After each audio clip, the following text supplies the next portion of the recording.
Chapter 13. Down in the Dungeons. 4 torches were flashed onto the wooden door. It was big and stout, studded with great iron nails. Julian gave a whoop of delight and rushed to it. He felt certain that behind it was the dungeon used for storing things. But the door was fast shut. No amount of pushing or pulling would open it. It had a great keyhole, but no key there. The 4 children stared in exasperation at the door. Bother it! Just as they really thought they were near the ingots, this door wouldn't open. "We'll fetch the axe," said Julian suddenly. "We may be able to chop round the keyhole and smash the lock." "That's a good idea," said George, delighted. "Come on back." They left the big door and tried to get back the way they had come. But the dungeons were so big and so rambling that they lost their way. They stumbled over old broken barrels, rotting wood, empty bottles, and many other things as they tried to find their way back to the big flight of rock steps. "This is sickening," said Julian at last. "I simply haven't any idea at all where the entrance is. We keep on going into one dungeon after another, and one passage after another, and they all seem to be exactly the same. Dark and smelly and mysterious. Suppose we have to stay here all the rest of our lives," said Anne gloomily. "Idiot," said Dick, taking her hand. "We shall soon find the way out. Hello? What's this?" They all stopped. They had come to what looked like a chimney shaft of brick, stretching down from the roof of the dungeon to the floor. Julian flashed his torch onto it. He was puzzled. "I know what it is," said George suddenly. "It's the well, of course. You remember it was shown in the plan of the dungeons, as well as in the plan of the ground floor? Well, that's the shaft of the well, going down and down. I wonder if there's any opening in it just here, so that water could be taken into the dungeons, as well as up to the ground floor." They went to see. On the other side of the well shaft was a small opening, big enough for one child at a time to put his head and shoulders through and look down. They shone their torches down and up. The well was so deep that it was still impossible to see the bottom of it. Julian dropped a stone down again, but there was no sound of either a thud or a splash. He looked upwards and could see the faint gleam of daylight that slid round the broken slab of stone lying a little way down the shaft, the slab on which Tim had sat waiting to be rescued. "Yes," he said, "this is the well all right. Isn't it queer? Well, now we've found the well, we know that the entrance to the dungeons isn't very far off." That cheered them all up tremendously. They took hands and hunted around in the dark, their torches making bright beams of light here and there. Anne gave a screech of excitement. "Here's the entrance! It must be, because I can see faint daylight coming down." The children rounded a corner, and sure enough, there was the steep, rocky flight of steps leading upwards. Julian took a quick look round so that he might know the way to go when they came down again. He didn't feel at all certain that he would find the wooden door. They all went up into the sunshine. It was delicious to feel the warmth on their heads and shoulders after the cold air down in the dungeons. Julian looked at his watch and gave a loud exclamation. "It's 6:30! 6:30! No wonder I feel hungry. We haven't had any tea. We've been working and wandering about those dungeons for hours." "Well, let's have a kind of tea supper before we do anything else," said Dick. "I don't feel as if I've had anything to eat for about 12 months. "Well, considering you ate about twice as much as anyone else at dinner time," began Julian indignantly. Then he grinned. "I feel the same as you," he said. "Come on, let's get a really good meal. George, what about boiling a kettle and making some cocoa or something? I feel cold after all that time underground." It was fun boiling the kettle on a fire of dry sticks. It was lovely to lie about in the warmth of the evening sun and munch bread and cheese and enjoy cake and biscuits. They all enjoyed themselves thoroughly. Tim had a good meal too. He hadn't very much liked being underground and had followed the others very closely indeed, his tail well down. He had been very frightened too of the curious echoes here and there. Once he had barked, and it had seemed to Tim as if the whole of the dungeons were full of other dogs, all barking far more loudly than he could. He hadn't even dared to whine after that. But now he was happy again, eating the titbits that the children gave him and licking George whenever he was near her. It was past 8 o'clock by the time that the children had finished their meal and tied it up. Julian looked at the others.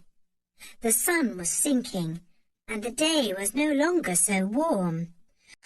"Well," he said, "I don't know what you feel, but I don't somehow want to go down into those dungeons again today, not even for the sake of smashing in that door with the axe and opening it. I'm tired, and I don't like the thought of losing my way in those dungeons at night." The others heartily agreed with him, especially Anne, who had secretly been dreading going down again with the night coming on. The little girl was almost asleep. She was so tired out with hard work and excitement. "Come on, Anne," said George, pulling her to her feet. "Bed for you. We'll cuddle up together in the rugs on the floor of that little room. And in the morning, when we wake, we'll be simply thrilled to think of opening the big wooden door." All 4 children, with Tim close behind, went off to the little stone room. They curled up on their piles of rugs, and Tim crept in with George and Anne. He lay down on them and felt so heavy that Anne had to push him off her legs. He sat himself down on her again, and she groaned half asleep. Tim wagged his tail and thumped it hard against her ankles. Then George pulled him onto her own legs and lay there, feeling him breathe. She was very happy. She was spending the night on her island. They had almost found the ingots, she was sure. She had Tim with her, actually sleeping on her rugs.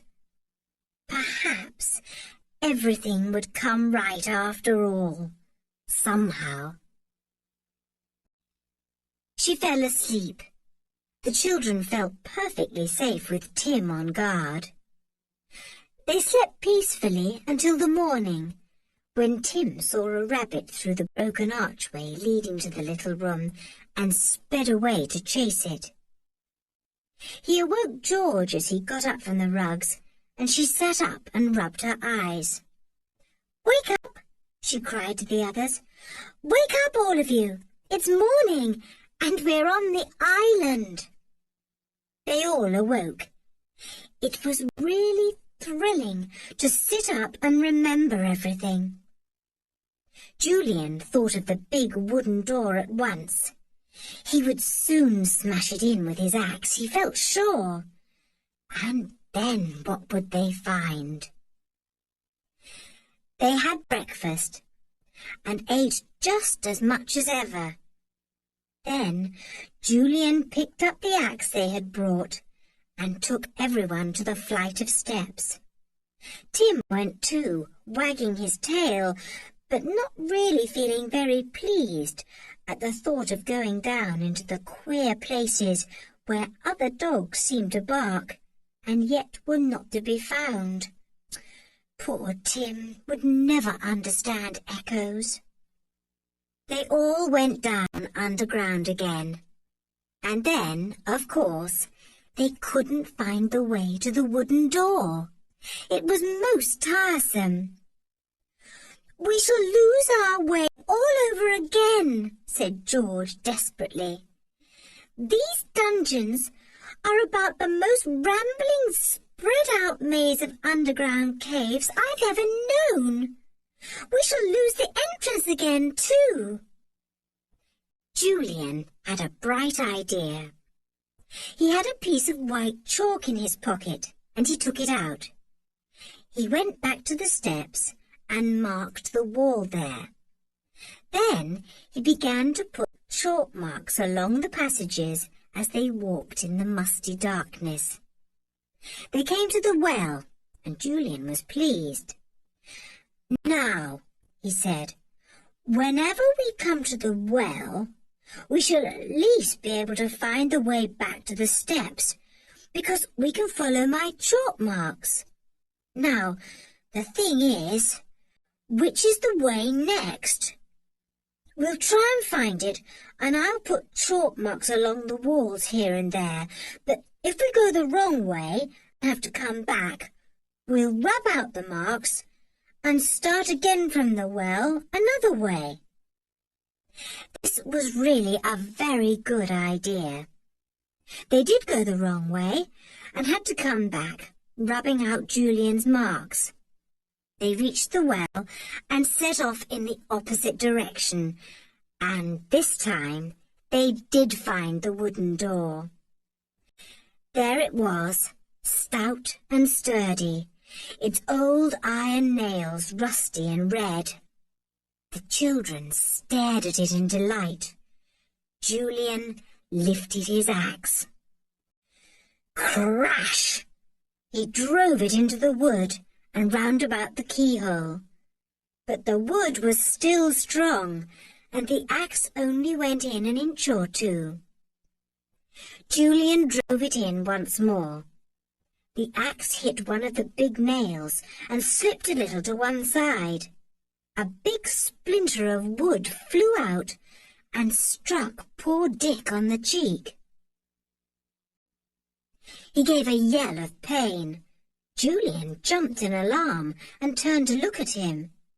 Dick's cheek was pouring with blood. "Something flew out of the door and hit me," said poor Dick. "It's a splinter or something."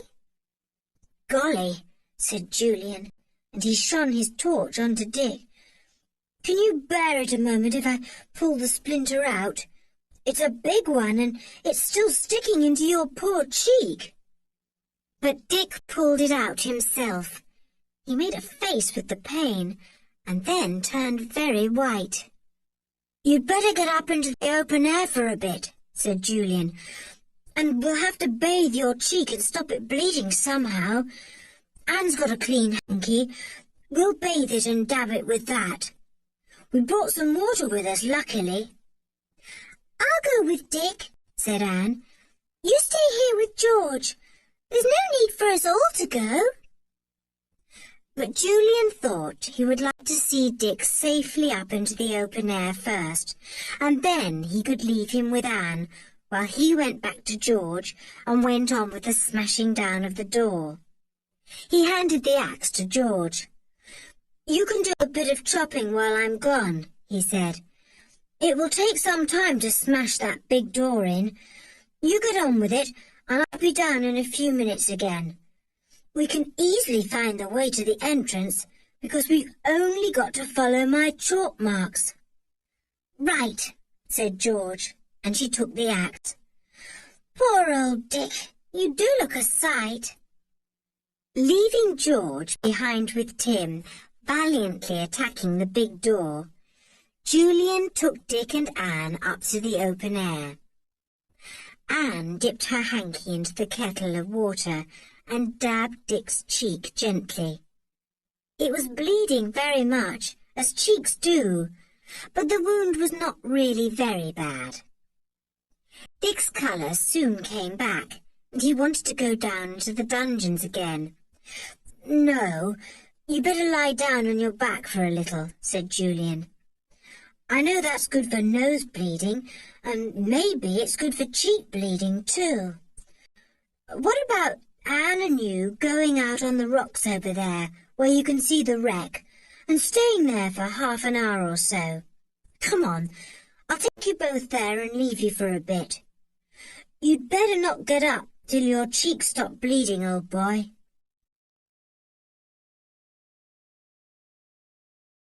End of Disc 3. Disc 4. Julian took the two out of the castle yard and out onto the rocks on the side of the island that faced the open sea. The dark hulk of the old wreck was still there on the rocks. Dick lay down on his back and stared up into the sky, hoping that his cheek would soon stop bleeding. He didn't want to miss any of the fun. Anne took his hand. She was very upset at the little accident, and although she didn't want to miss the fun either, she meant to stay with Dick till he felt better. Julian sat down beside them for a minute or two. Then he went back to the rocky steps and disappeared down them. He followed his chalk marks and soon came to where George was attacking the door. She had smashed it well round the lock, but it simply would not give way. Julian took the axe from her and drove it hard into the wood. After a blow or two, something seemed to happen to the lock. It became loose and hung a little sideways. Julian put down his axe. "I think somehow that we can open the door now," he said in an excited voice. "Get out of the way, Tim, old fellow. Now then, push, George." They both pushed, and the lock gave way with a grating noise. The big door opened creakingly, and the two children went inside, flashing their torches in excitement. The room was not much more than a cave, hollowed out of the rock, but in it was something quite different from the old barrels and boxes the children had found before. At the back, in untidy piles, were curious brick-shaped things of dull yellow-brown metal. Julian picked one up. "George!" he cried. "The ingots! These are real gold! Oh, I know they don't look like it, but they are all the same. George! Oh, George, there's a small fortune here in this cellar, and it's yours! We've found it at last!"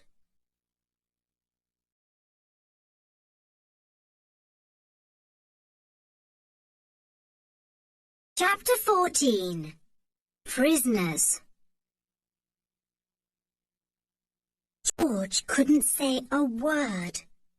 She just stood there, staring at the pile of ingots, holding one in her hand. She could hardly believe that these strange brick-shaped things were really gold. Her heart thumped fast. What a wonderful, marvellous find! Suddenly, Tim began to bark loudly. He stood with his back to the children, his nose towards the door. And how he barked! "Shut up, Tim," said Julian. "What can you hear? Is it the others coming back?" He went to the door and yelled down the passage outside. "Dick! Anne! Is that you? Come quickly, because we found the ingots! We found them! Hurry! Hurry!" Tim stopped barking and began to growl. George looked puzzled. "Whatever can be the matter with Tim?" she said. "He surely can't be growling at Dick and Anne." Then both children got a most tremendous shock, for a man's voice came booming down the dark passage, making queer echoes all around. "Who is here? Who is down here?" George clutched Julian in fright. Tim went on growling, all the hairs on his neck standing up straight. "Do be quiet, Tim," whispered George, snapping off her torch. But Tim simply would not be quiet. He went on growling as if he were a small thunderstorm. The children saw the beam of a powerful torchlight coming round the corner of the dungeon passage. Then the light picked them out, and the holder of the torch came to a surprised stop. "Well, well, well," said a voice. "Look who's here. 2 children in the dungeons of my castle." "What do you mean, your castle?" cried George. "Well, my dear little girl, it is my castle because I'm in the process of buying it," said the voice. Then another voice spoke, more gruffly. "What are you doing down here? What did you mean when you shouted out Dick and Anne and said you had found the ingots? What ingots?" "Don't answer," whispered Julian to George. But the echoes took his words and made them very loud in the passage. "Don't answer! Don't answer!" "Oh, so you won't answer," said the second man, and he stepped towards the children. Tim bared his teeth, but the man didn't seem at all frightened of him. The man went to the door and flashed his torch inside the dungeon. He gave a long whistle of surprise. "Jake, look here," he said. "You were right. The gold's here all right.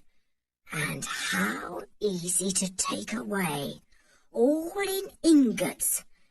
My word, this is the most amazing thing we've ever struck." "This gold is mine," said George in fury. "The island and the castle belong to my mother, and so does anything found here. This gold was brought here and stored by my great-great-great-grandfather before his ship got wrecked. It's not yours and never will be. As soon as I get back home, I shall tell my father and mother what we found, and then you may be sure you won't be able to buy the castle or the island. You were very clever finding out from the map in the old box about the gold, but just not clever enough for us. We found it first." The men listened in silence to George's clear and angry voice. One of them laughed. "You're only a child," he said. "You surely don't think you can keep us from getting our way? We're going to buy this island and everything in it, and we shall take the gold when the deeds are signed. And if by any chance we couldn't buy the island, we'd take the gold just the same. It would be easy enough to bring a ship here and transfer the ingots from here by boat to the ship. Don't worry, we shall get what we want all right." "You will not," said George, and she stepped out of the door. "I'm going straight home now, and I'll tell my father all you've said." "My dear little girl, you are not going home," said the first man, putting his hands on George and forcing her back into the dungeon. "And, by the way, unless you want me to shoot this unpleasant dog of yours, call him off, will you?" George saw to her dismay that the man had a shining revolver in his hand. In fright she caught hold of Tim's collar and pulled him to her. "Be quiet, Tim," she said. "It's all right." But Tim knew quite well that it wasn't all right. Something was very wrong. He went on growling fiercely. "Now, listen to me," said the man after he had had a hurried talk with his companion. "If you are going to be sensible, nothing unpleasant will happen to you. But if you want to be obstinate, you'll be very sorry. What we are going to do is this. We're going off in our motorboat, leaving you nicely locked up here. And we're going to get a ship and come back for the gold. We don't think it's worthwhile buying the island now we know where the ingots are. And you are going to write a note to your companions above, telling them you've found the gold and they are to come down and look for it," said the other man.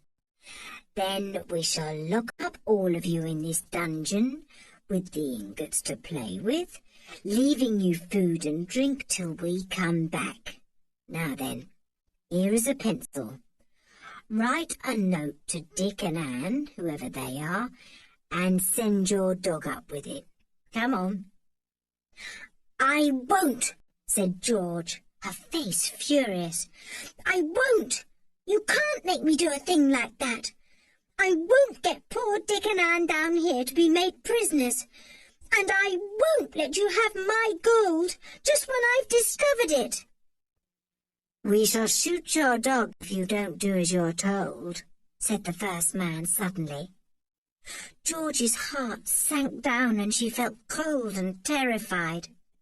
"No, no," she said in a low, desperate voice. "Well, write the note then," said the man, offering her a pencil and paper. "Go on. I'll tell you what to say." "I can't," sobbed George. "I don't want to get Dick and Anne down here to be made prisoners." "All right, I'll shoot the dog then," said the man in a cold voice, and he levelled his revolver at poor Tim. George threw her arms round her dog and gave a scream. "No, no, I'll write the note. Don't shoot Tim. Don't shoot him." The girl took the paper and pencil in a shaking hand and looked at the man. "Write this," he ordered. "Dear Dick and Anne, we found the gold. Come on down at once and see it. Then sign your name, whatever it is." George wrote what the man had said. Then she signed her name. But instead of writing George, she put Georgina. She knew that the others would feel certain she would never sign herself that, and she hoped it would warn them that something queer was up.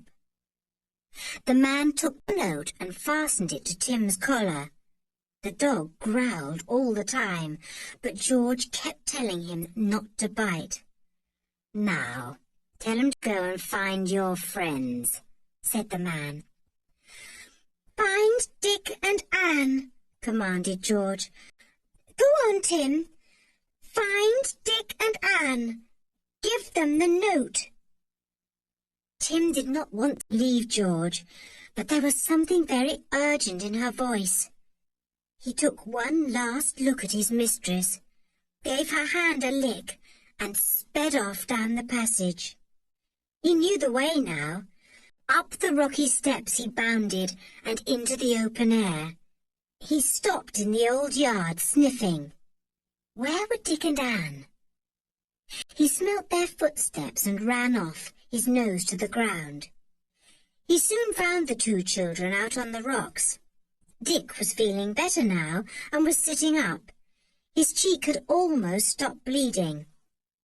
"Hello," he said in surprise when he saw Tim. "Here's Timothy." "Why, Tim, old chap, why have you come to see us? Did you get tired of being underground in the dark?" "Look, Dick, he's got something twisted into his collar," said Anne, her sharp eyes seeing the paper there. "It's a note. I expect it's from the others telling us to go down. Isn't Tim clever to bring it?" Dick took the paper from Tim's collar. He undid it and read it. "Dear Dick and Anne," he read out aloud. "We've found the gold. Come on down at once and see it.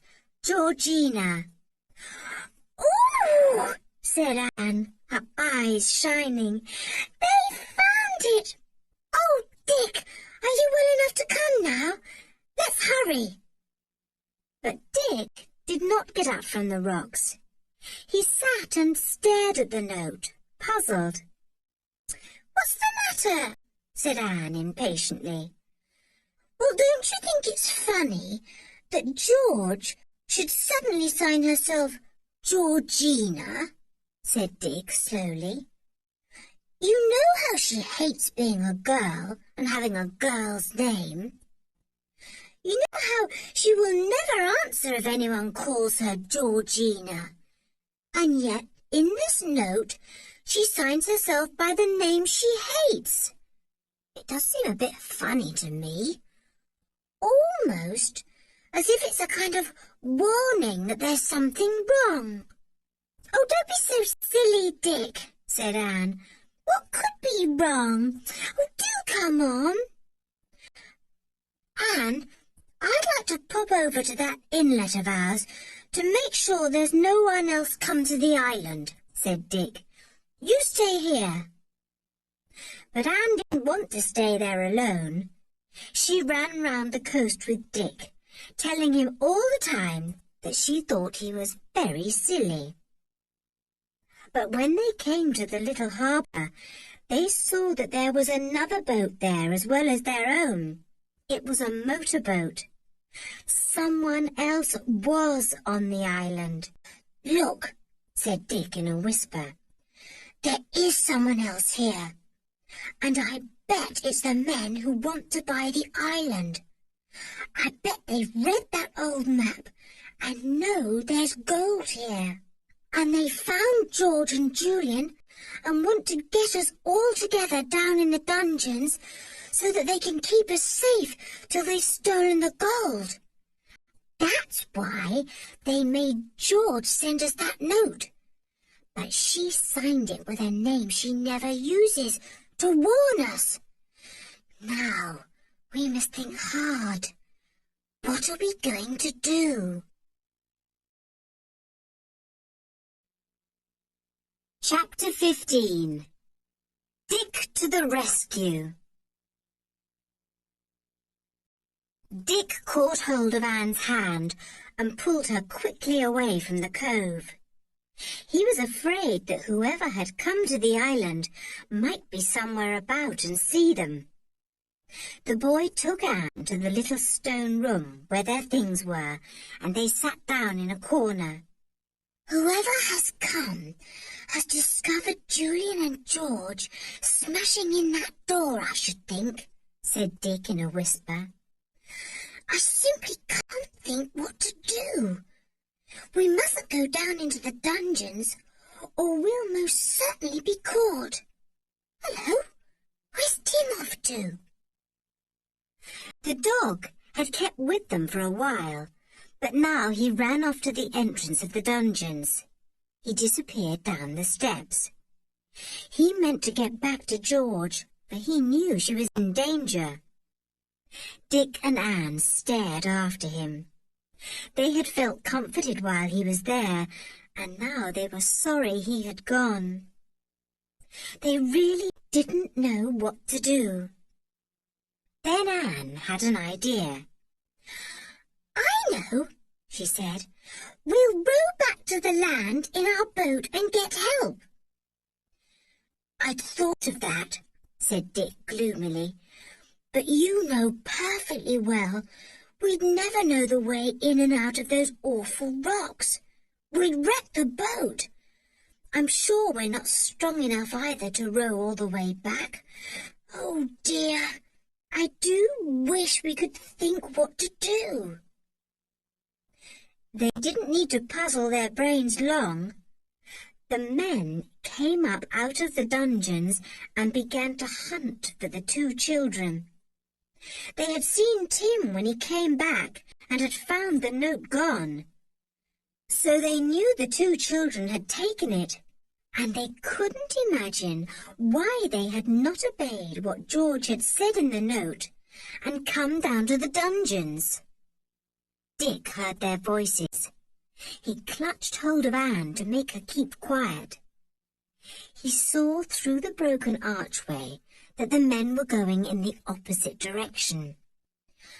"Anne, I know where we can hide," said the boy excitedly. "Down the old well. We can climb down the ladder a little way and hide there. I'm sure no one would ever look there." Anne didn't at all want to climb down the well even a little way. But Dick pulled her to her feet and hurried her off to the middle of the old courtyard. The men were hunting around the other side of the castle. There was just time to climb in. Dick slipped aside the old wooden cover of the well and helped Anne down the ladder. She was very scared. Then the boy climbed down himself and slipped the wooden cover back again over his head as best he could. The old stone slab that Tim had sat on when he fell down the well was still there. Dick climbed down to it and tested it. It was immovable. "It's safe for you to sit on, Anne, if you don't want to keep clinging to the ladder," he whispered. So Anne sat shivering on the stone slab across the well shaft, waiting to see if they were discovered or not. They kept hearing the voices of the men, now near at hand and now far off. Then the men began to shout for them. "Dick! Anne! The others want you! Where are you? We've exciting news for you!" "Well, why don't they let Julian and George come up and tell us then?" whispered Dick. "There's something wrong.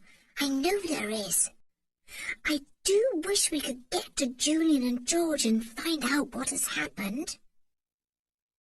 The two men came into the courtyard. They were angry. "Where have those kids got to?" said Jake.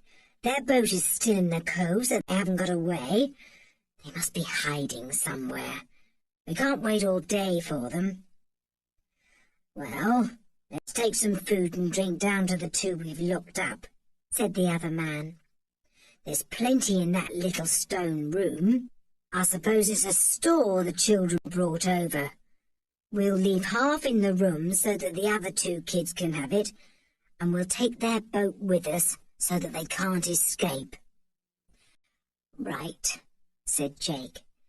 "The thing to do is to get the gold away as quickly as possible and make sure the children are prisoners here until we've made a safe getaway. We won't bother any more about trying to buy the island. After all, it was only the idea of getting the ingots that put us up to the idea of getting Kirin Castle and the island. "Well, come on," said his companion. "We will take the food down now and not bother about the other kids. You stay here and see if you can spot them while I go down." Dick and Anne hardly dared to breathe when they heard all this. How they hoped that the men wouldn't think of looking down the well. They heard one man walk to the little stone room. It was plain that he was getting food and drink to take down to the 2 prisoners in the dungeons below. The other man stayed in the courtyard, whistling softly. After what seemed a very long time to the hidden children, the first man came back. Then the 2 talked together and at last went off to the cove. Dick heard the motorboat being started up. "It's safe to get out now, Anne," he said. "Oh, isn't it cold down here? I'll be glad to get out into the sunshine." They climbed out and stood warming themselves in the hot summer sunshine. They could see the motorboat streaking towards the mainland. "Well, they're gone for the moment," said Dick. "And they've not taken our boat as they said. If only we could rescue Julian and George, we could get help, because George could row us back."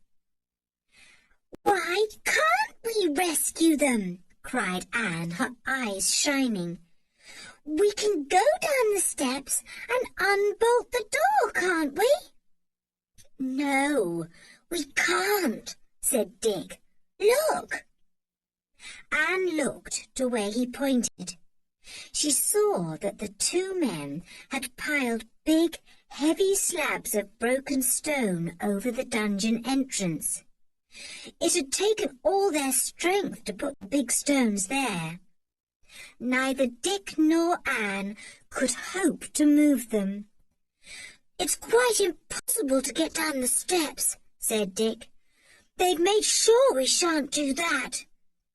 And you know we haven't any idea where the second entrance is. We only know it was somewhere near the tower." "Let's see if we can find it," said Anne eagerly. They set off to the tower on the right of the castle. But it was quite clear that whatever entrance there might have been once, it was gone now. The castle had fallen in very much just there, and there were piles of old broken stones everywhere, quite impossible to move. The children soon gave up the search. "Blow," said Dick. "How I do hate to think of poor old Julian and George prisoners down below, and we can't even help them. Oh, Anne, can't you think of something to do?" Anne sat down on a stone and thought hard. She was very worried. Then she brightened up a little and turned to Dick. "Dick, I suppose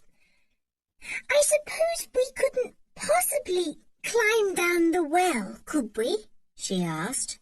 "You know it goes past the dungeons, and there's an opening on the dungeon floor from the well shaft, because, don't you remember, we were able to put in our heads and shoulders and look right up the well to the top. Could we get past that slab, do you think? The one that I sat on just now that has fallen across the well?" Dick thought it all over. He went to the well and peered down it. "You know, I believe you're right, Anne," he said at last. "We might be able to squeeze past the slab. There's just about room. I don't know how far the iron ladder goes down, though." "Oh, Dick, do let's try," said Anne. "It's our only chance of rescuing the others." "Well," said Dick, "I'll try it, but not you, Anne. I'm not going to have you falling down the well. The ladder might be broken halfway down. Anything might happen. You must stay up here, and I'll see what I can do." "You will be careful, won't you?" said Anne anxiously. Take a rope with you, Dick, so that if you need one, you won't have to climb all the way up again. Good idea, said Dick. He went to the little stone room and got one of the ropes they had put there. He wound it round and round his waist. Then he went back to Anne. Well, here goes, he said in a cheerful voice. Don't worry about me. I'll be all right. Anne was rather white. She was terribly afraid that Dick might fall right down to the bottom of the well. She watched him climb down the iron ladder to the slab of stone. He tried his best to squeeze by it, but it was very difficult. At last he managed it, and after that Anne could see him no more. But she could hear him, for he kept calling up to her. Ladder's still going strong, Anne. I'm all right. Can you hear me? Yes, shouted Anne down the well, hearing her voice echo in a funny, hollow manner. Take care, Dick. I do hope the ladder goes all the way down. I think it does, yelled back Dick. Then he gave a loud exclamation. Blow! It's broken just here, broken right off, or else it ends. I'll have to use my rope. There was a silence as Dick unwound the rope from his waist. He tied it firmly to the last but one rung of the ladder, which seemed quite strong. I'm going down the rope now, he shouted to Anne. Don't worry, I'm all right. Here I go. Anne couldn't hear what Dick said after that, for the well shaft made his words go crooked, and she couldn't make out what they were. But she was glad to hear him shouting, even though she didn't know what he said. She yelled down to him too, hoping he could hear her. Dick slid down the rope, holding on to it with hands, knees and feet, glad that he was so good at gym at school. He wondered if he was anywhere near the dungeons.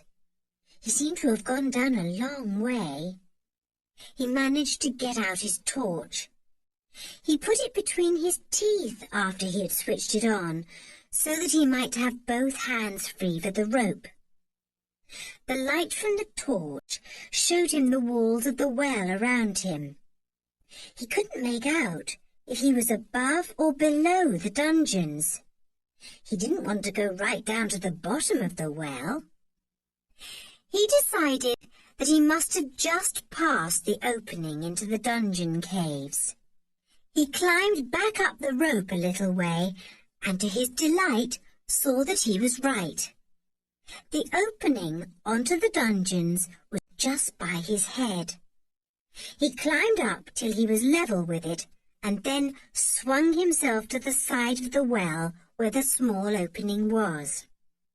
He managed to get hold of the bricked edge, and then tried to scramble through the opening into the dungeon. It was difficult, but luckily Dick was not very big. He managed it at last, and stood up straight with a sigh of relief. He was in the dungeons. He could now follow the chalk marks to the room or cave where the ingots were, and where he felt sure that George and Julian were imprisoned. He shone his torch on the wall. Yes, there were the chalk marks. Good. He put his head into the well opening and yelled at the top of his voice.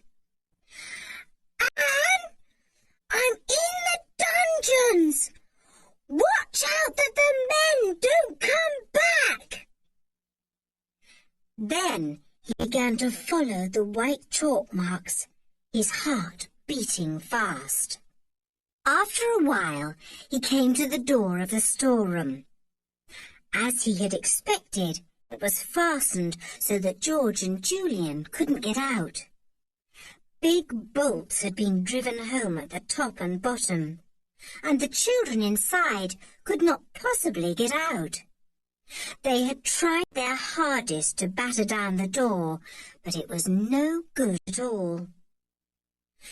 They were sitting inside the store cave, feeling angry and exhausted. The man had brought them food and drink, but they had not touched it.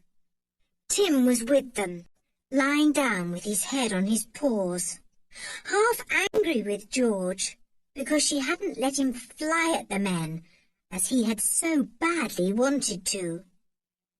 But George felt certain that Tim would be shot if he tried biting or snapping.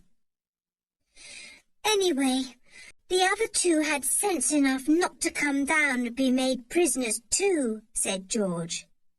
They must have known there was something funny about that note when they saw I had signed myself Georgina instead of George.